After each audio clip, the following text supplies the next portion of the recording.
Hey guys, I'm Chandni and you're watching The Art of Science.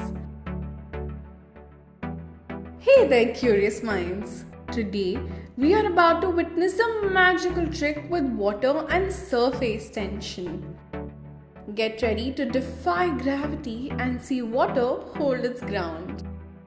This is a super simple experiment that'll blow your minds.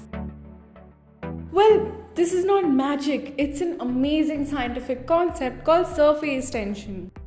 Surface tension is like a superpower that water has. It's the force that makes water act like a sticky web on its surface.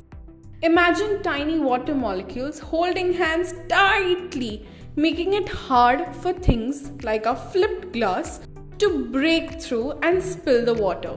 It's like an invisible shield that keeps water from falling. Wasn't that super cool? To know more about surface tension, do check out our explainer video titled What is Surface Tension?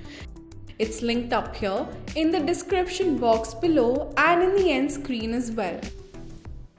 Did you know soap bubbles are formed due to the surface tension of soapy water? The soap molecules reduce the surface tension, enabling the formation of thin film that traps air inside, resulting in beautiful and colorful bubbles. Hope you liked the video today. Make sure you like, share, subscribe and comment down below if you have any doubts. And we'll see you next week.